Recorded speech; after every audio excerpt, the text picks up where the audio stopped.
Hello and welcome to Addiction Free. I'm your host, Evangelist Kandi Rose, and I have come to Fort Worth, Texas.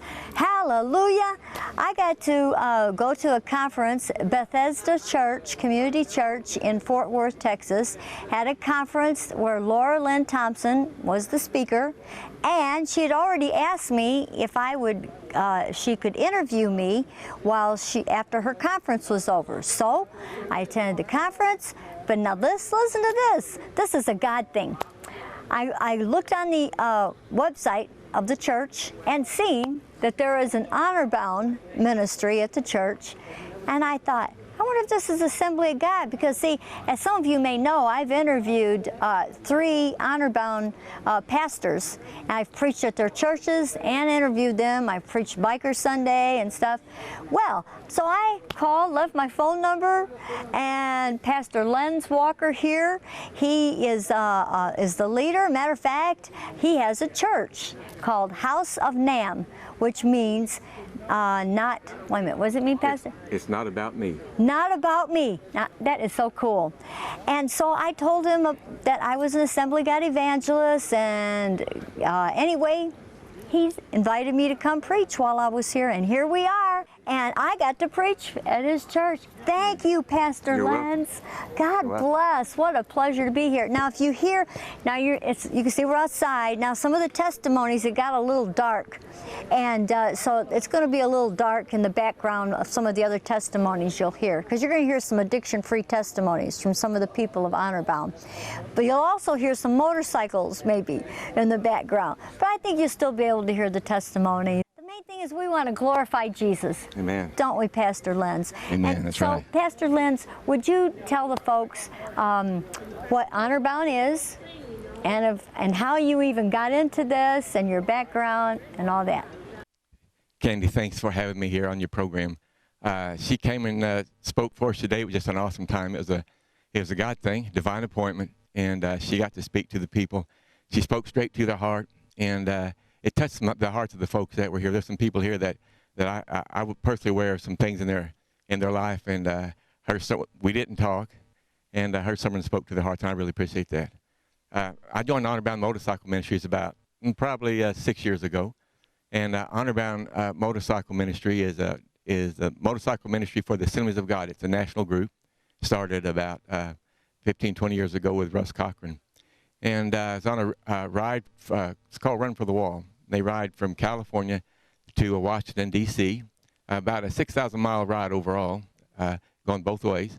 And that's when I met one of the national missionaries, Dwayne Grider. And after discussing some things with him, we decided that I'd start riding with Honorbound. Over the period of time, we started out, it was with a biker Bible study in a man's house. And from that biker Bible study, we got to having enough folks that we kind of grew out of his house, and we moved to a counseling house that Bethesda had, Bethesda Church, where that's our parent church. We're a parent affiliated church with Bethesda, and then from the counseling house, we got too big for that, and then we moved to the youth hall, and we have church on Thursday night at the youth hall. We serve a full dinner at 6:30, and have church at 7. We also have, from that Thursday night meeting, we started having church on Sunday morning out in the open air here at the Newman compound. They have large bike rallies out here about 2 times a year, and a lot of the 1% lifestyle bikers come here for the big party, and we do church on Sunday morning for them. I was saved when I was 5 years old, and then got into the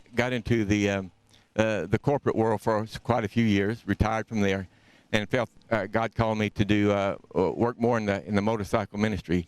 When it first started, I wasn't real sure that that's the area that I wanted to work in. Actually, wasn't my first choice for sure. Honorbound it's a fairly restrictive organization to get into. You have to be drug, alcohol, and tobacco free to ride with Honorbound. We go to churches and speak in churches that folks are pretty comfortable with social drinking or whatever, and we tell them that's not, that doesn't speak to the biker world. One of the 1%, one of the outlaw groups, a vice president, came up to our national chaplain and said, "Hey, I'm tired standing in line behind a bunch of Christian bikers trying to buy a beer at some of our events. And the outlaw bikers don't think we ought to be drinking. They think we ought to be living the kind of Christian life that we should be living. So we're pretty rigid, hard to get into. You have to have the approval of a pastor. You have to ride a motorcycle. Of course, you have to have one. And you have to have a heart for evangelism. You have to take a course in how to share your faith in evangelism. And so, we're all about going out and making disciples. We're called the disciples of Jesus Christ. And so, our group is a group that goes. We're active in ministry. We don't sit in the church and spend all of our time in church. We go out to the highways and the hedges and compel them to come in. I grew up in a preacher's home, and I'd never been to a bar in my entire life. I was a Christian since I was 5 years old. And after I started motorcycle ministry, I can tell you all the names and just about the locations, just about every bar in Fort Worth and in their metroplex, because we go out where they're at early on before the drinking starts and before the girls come out, and we do ministry. And when it comes time for them to have their party, then we excuse ourselves and we go. And they expect that from us. They expect us to be different than them. But God will bless you. If you open yourself up, open your heart up, God will use you in his ministry. God bless you. She did an awesome job. If you're watching this and you want someone to come, it will be a blessing. You need to have Kandi come. She does an awesome job. It was great. Thank you. Well, I am so excited to have as my guest Adler Champagne. Thank you. It's happy to be here. Great. And I understand that you have a great testimony. Pastor Lenz referred you. And when I say great testimony, it's about bragging on Jesus. That's right. I like to tell my story so I can tell his story. Yes. Oh, I like that. And the way I do that is by telling everybody the things that I did go through. It's not that I don't regret things that I did. I learned from the things I've did. Yes. And it's only through the grace of God that I'm here today, alive here to be able to talk to you and to talk to anybody about what happened to me in my past and how my life has changed only by the grace of Jesus Christ himself. Yes.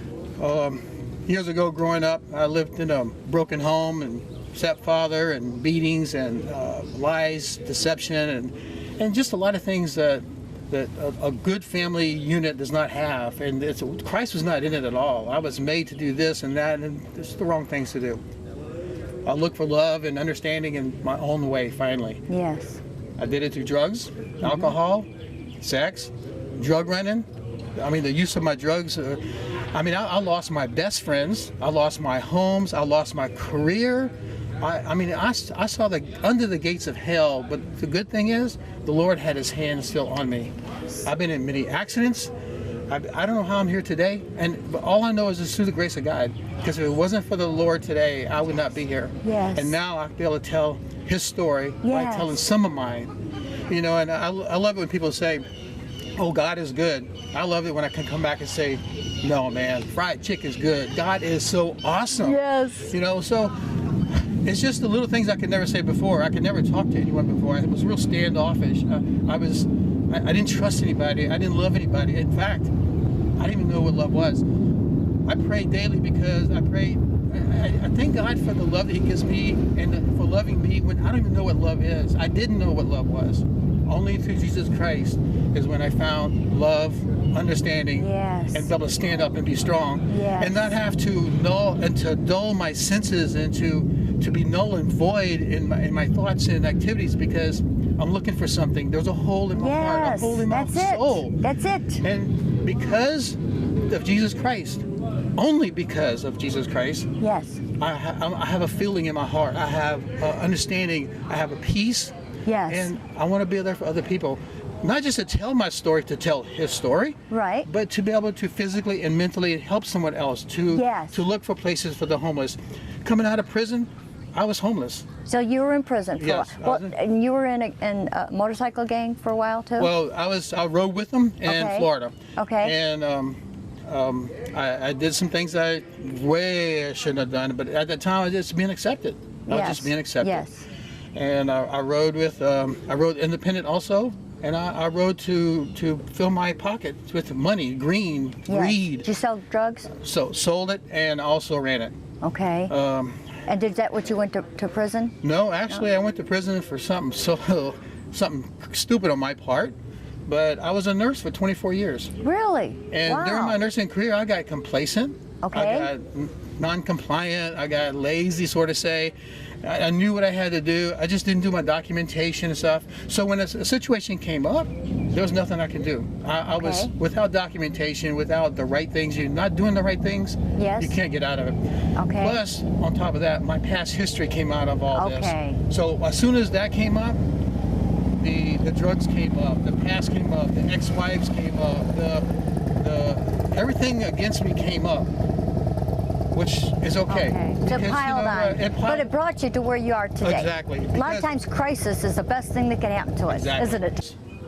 The last time, right before I was going into prison, right before I was being transferred from Louisiana to Texas to get ready to go to prison.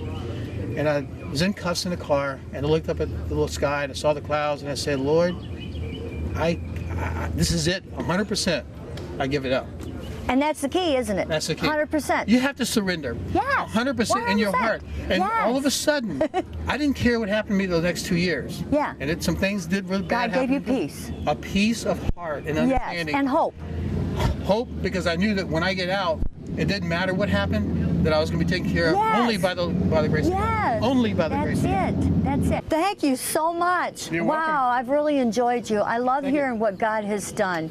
And folks, at the end of this show, if you haven't given your life to Jesus 100%, I'm going to lead you in a prayer to do that. So don't go away. We're going to have some more testimonies here in a few minutes. Oh, amen.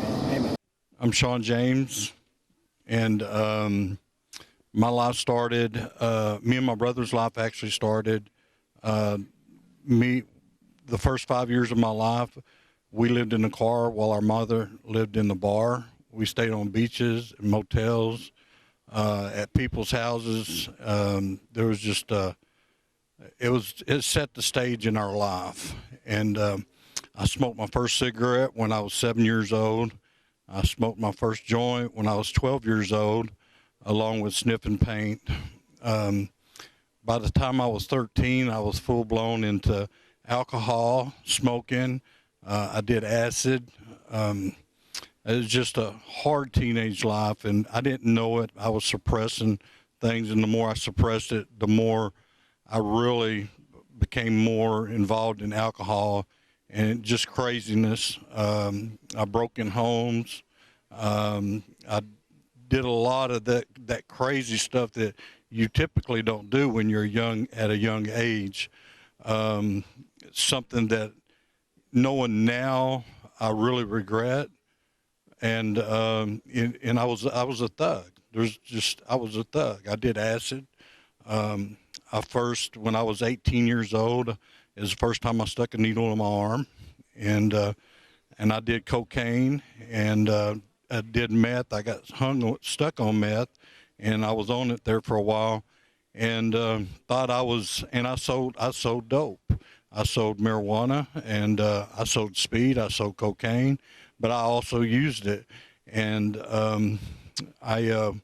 one night, I actually went to prison when I was 20 years old. Went to prison for robbery. It was a gun charge. I went to prison also for delivery of a controlled substance. I got 2 10-year sentences at the age of 20 and ended up doing 15 months. Just to make a long story short, I did 5.5 years in and out of prison and technical violation facilities. And it was just a hard life. And, when I was 20, when I got out, I got married, had a couple of daughters, but I still didn't have my life together. And I had a real bad alcohol and a cocaine problem, and I messed around on my wife and stuff like that, but I ended up getting a divorce. And about the same time I got a divorce, my dad died. And I tell you, I spiraled down really hard for the next 6 or 7 years. I finally jumped parole and went down to Corpus Christi to be with my mom and them. And so I stayed. I stayed there and ended up getting caught, went to Nueces County Jail, and that's when I got saved. My mom sent me some literature and stuff like that. But when I got out, I ended up doing about 1.5 years. But when I got out, I went back to a situation that was bad for me, and I ended up getting back into a bad situation. I met this girl, and she was on speed, and so then in the course of the next 5 years, I was sticking a needle in my arm, and it was horrible. And there at the last, I was in a motel room just shoving the needle in my arm every 30 minutes, crossing my eyeballs and shaking it off and doing another one. But then Jesus saved my life, and I went to jail. And for the first time in my life, I really I was in a bad place, but at the same time I was in a good place. I was about 6 months into it. I looked in this mirror, and I just started bawling, and all my teeth were gone. And I couldn't make a point like I normally could. By the time I was released from the state jail that I ended up doing a year sentence, my mind was so ate up that when I went to work with Big Bob's Flooring, I actually had, there's 9 numbers on a roll tag, and I had to send out the cut sheet in the warehouse, and I'd have to look at the number and look at the number and look down where I was going to write it about 4 or 5 times and then write it down. So that's how bad where my brain was. I was one of them statistics that left and never would come back. But God, he took my life and he changed it, and he told me, he says, look, I don't want you to look to the left. I don't want you to look to the right. I want you to focus on me. I'm going to take you in a way that you've never come past before in your life. And he did. And now I will say this. He's blessed me with a beautiful wife. He's blessed me with a beautiful family. I can't even tell you how blessed I am. I've been the #1 sales in the company, and it takes math to do what I do. And so I've been the #1 in the company for the last 6 years in a row. And I just praise God for what he's done in my life and what he continues to do in my life.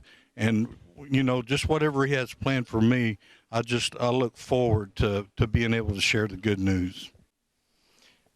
Hello, Honorbound Woody.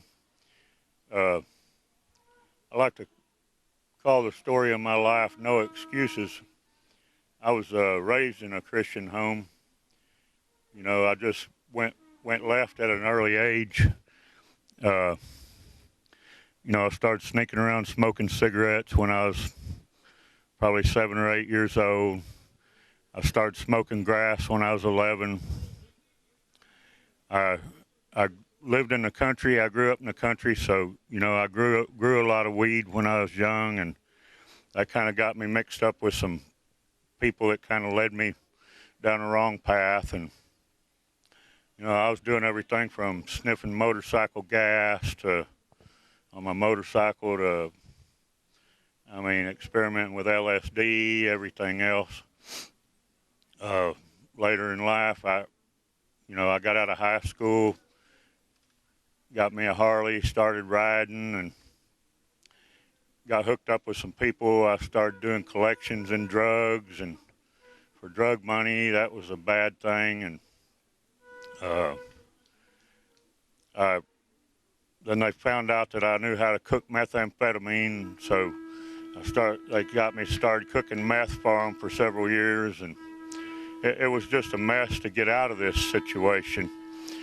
I was in and out of jail all my life, you know, and I'd get in jail for some little something, and you know, and I'd pray to God, you know, God, if you'll just get me out of this, I promise I'm going to do the right thing. I'm going to do right. And sure enough, you know, he'd get me out every time. But as soon as I hit the fresh air, I'd forget those promises that I made, you know. And so I lived this crazy life till I was 40 years old. And finally, you know, God put me in a place where I really had to listen to him. I had 10 years in Texas that I was already supposed to be doing, that I was on the run from. I'd already been sentenced. I violated a 10-year probation. There was no going back on it. They caught me in Florida. I had drugs in my pocket. They got me for introduction of contraband. So I was facing like 14 years down there. I had 5 years in Baltimore, Maryland to do, so I was facing like 29 years. and they made a mistake on my classification down there, and they put me in with all these guys that had murder charges and stuff, and nobody was going home. Everybody was getting life without parole, 3 life sentences plus 30 years, you know, and God spoke to me and said, if you don't listen to me this time, this is what you have to look forward to the rest of your life. At 3 o'clock in the morning on my top bunk, I gave my life to Christ, and everything's changed since then. I wound up doing a little less than 3 years in prison. God whittled that down for me. I was writing people from the church. I got my mom to have people from the church write me in. So I met this lady that I'm married to now. I've been married to her for 16 years. She had 3 daughters. I've got 3 wonderful daughters. I've got a nice house that's almost paid for. I have my own business. I mean, God has just blessed me tremendously, and now I'm able to ride with this ministry and go out into the world and tell people, you know, what they're missing out on by living for God. And it's just been a wonderful blessing. I just can't express enough how people need to have Christ in their life. Friends, once again, you've heard some wonderful testimonies of what God has done in their lives. And you know, folks, I come on this show to show you that what the devil is meant for bad, God turns it for good. You know, John 10:10, I've said this scripture before, and it is the truth. The devil has come to steal, kill, and destroy. But Jesus said, I have come that you might have life, and life more abundantly. And so this is what happens in our lives. We're all born with a sinful nature, and we're starting to look for love and acceptance in all the wrong so-called people, places, and things. And before you know it, some of us have ended up in addictions, looking for that peace, comfort, be accepted. And he's a destroyer, the devil is. But you know what? Jesus loves us. You know, the Bible tells us that he's come to seek and save that which is lost. Now, you might not have thought you were lost. You might not think you're lost right now. Matter of fact, before I became a Christian, I was a stripper and a prostitute and had a stripping business. And if you had said, Kandi, are you lost? I would say, what? What are you talking about? I know exactly. I'm fine. I know what I'm doing. I love what I'm doing. But let me tell you, I had no peace, no joy, and no purpose. And I know this is why I come on this show with these testimonies to show you that Jesus makes all the difference. Psalms 107:2 says, let the redeemed of the Lord say so, whom he hath redeemed from the hand of the enemy. And you know, once you've been saved and you start knowing who Jesus is, I tell you what, you can't keep silent. You don't want to keep silent. You want everybody to know our loving, forgiving God. And this is what I want to do. I want to lead you in a prayer to the Lord. He's having you watch this show so that you can come to know him and love him because he sure loves you. So if you want that new life, the Bible says to confess with our mouth and believe in our heart. That's in Romans. But Jesus also tells us that we need to repent. He came saying, repent, for the kingdom of heaven is at hand. And repent means being willing to turn. Now, I didn't know the word repent or saved or nothing before I got saved. I was 35 before I got saved till Mama led me to the Lord over the phone. But you know what? When she led me in that prayer, all of a sudden my eyes were open and I was changed. But here's what happened. I decided to live for the Lord with my whole heart because the Holy Spirit was drawing me like he's drawing you. He's drawing you. He's saying, yes, what she's saying is true. I love you. I'm calling you. I want to give you that new life. The Holy Spirit is God. And when the Holy Spirit is inside of you, he will guide you, direct you, and give you the power to say no to anything. And you can overcome, and you can have that new life. So just say this prayer and mean it with your whole heart. And when you mean it, you're going to have Jesus in your heart, and you're going to have that peace and joy that you are always looking for. Say, Jesus, forgive me of my sins. Come into my heart. I want to live for you with my whole heart. Thank you for loving me and dying on the cross for me. I love you too, Jesus. Amen. Now, if you said that and you meant it, following with your whole heart. Quit hanging with the people you used to hang with, or else you'll be right back to that same old mess. Go to church. Find some other people that love Jesus and want to live for him with their whole heart. God wants to use your life now. He wants to give you purpose. He wants to use your life. So what the devil meant for bad, use it as a testimony. Jesus loves you, and so do I. I just encourage, if you're struggling with any kind of addiction, or you know someone in your family, or someone just maybe one layer of connection of a person removed from you, please proactively take the initiative to reach out to them and say, hey, I saw this program where, you know what, there's actually help, there's actually hope. We'd be happy to talk to you, happy to bring you in or talk to you about that loved one that needs to come in.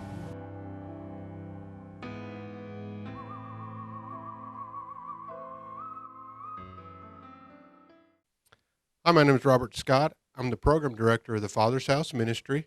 We are a Christian discipleship program for men and women located in Donaldson, Arkansas.